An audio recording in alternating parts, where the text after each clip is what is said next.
The first time Mike Martin held an AK-47 was after the 2012 shooting at Sandy Hook Elementary in Connecticut, which claimed the lives of 20 children and 6 adults. The shooting shocked a friend of a friend, a lawyer, into questioning why he owned an AK-47 in the first place. He decided to destroy that one, Martin recalls. As a Mennonite youth and young adult pastor, Martin had long contemplated the idea of interpreting the swords to ploughshares ideal from the book of Isaiah in a modern context. My faith tradition is rooted in peace and non-violence, he says. Together with his father and the lawyer, Martin took the AK-47 to a nearby blacksmith in Colorado Springs, dismantled it and forged the metal into a shovel and a rake. There's this thing about turning guns into garden tools, Martin reflects in the book Beating Guns.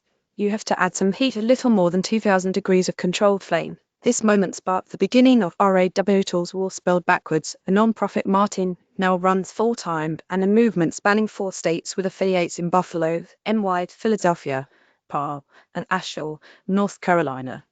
Since its humble beginnings 14 years ago, RAW Tools has destroyed and repurposed more than 6,000 guns, forging them into garden tools and arts. Martin now carries the trigger of the first Kalashnikovs he destroyed on a keyring, while books about gun violence and art collages made from weapon parts line his walls. RAW Tools live event. Photo courtesy of RAW Tools. For Martin, the physical act of destroying a gun can be healing, but often it's just the beginning of a bigger conversation. The dominant culture often tells us that we can't escape the violence, so we should therefore join the violence, he says. Instead, this counter-story of turning swords into plows insists that violence is the problem, not the solution.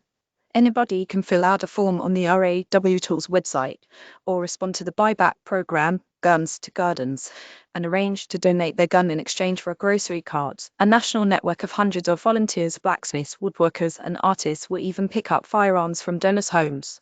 Sometimes people have 30 or 40 guns that they inherited, and they don't want to bring all of that into a public space, or they might feel unsafe transporting a gun, Martin says.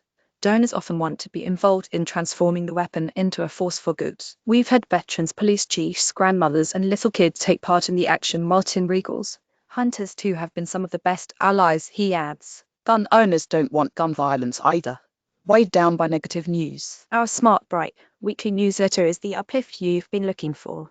His work is not about demonizing gun owners, but about saving lives and working with everyone who is committed to that. RAW Tools regularly holds events, especially in front of churches and synagogues, not only to collect and transform guns, but to start conversations, listening and hearing from local folks impacted by gun violence. Families who donate heirloom firearms can have them turned into multiple tools, keepsakes that honor the family member without perpetuating the weapon's violent potential. The hard thing about transforming a life, like transforming metal, is that it requires work, sweat, heat, and constant attention, Martin says.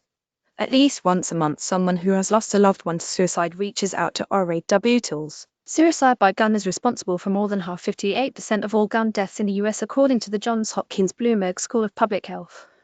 In 2024, gun suicides reached a record high of almost 2,600 deaths. Often, survivors are forced to retrieve the firearm from police themselves, sometimes in states where law prohibits police from destroying confiscated guns. The family might ask the police to put it in their own trunk, and then we take it out for them, so they don't have to handle it at all, Martin says. We're very mindful of practices that bring healing and minimize any triggering. RAW Tools blacksmiths with the toy dinosaur made from parts of a disarmed gun. Photo courtesy of RAW Tools. When the weapon is destroyed, Martin often notices a palpable relief in survivors. You see a release of tension in their bodies and better breathing, and they might open up and tell their story, Martin says. Some request that the metal be forced into something meaningful, and RAW Tools may host a ceremony to honor the loss. A mobile blacksmith setup similar to what a farrier might use going to farms to work on horseshoes allows RAW Tools to meet people where they are. For instance, a client who had lost 2 family members to suicide by firearm wanted to be part of the destruction. RAW Tools forged the weapons into a shovel that was used as a community ceremony for planting trees in honor of people lost to suicide in the region. Martin lost his own mother to suicide when he was 15 years old. While no firearm was involved, guns in the home delayed paramedics from entering. Martin's dad had hunting rifles and other weapons. Martin doesn't know if his mother could have been saved if the first responders had reached her sooner, but I share that story because I want people to see what kind of lengths people will go to make it okay to own guns. Today, all his father's guns are garden tools, and his father is one of RAW Tools' strongest supporters. Unlike other buyback programs, giving up the gun is not the end goal for RAW tools, but a starting point. Martin and his crew offer de-escalation courses in schools and communities. His wife Hannah Rose, still a Mennonite pastor, recently published a children's book called Sparking Peace, which introduces kids to the concept of transforming conflict through acts of peace. Martin sees the book as an entryway for adults, caregivers,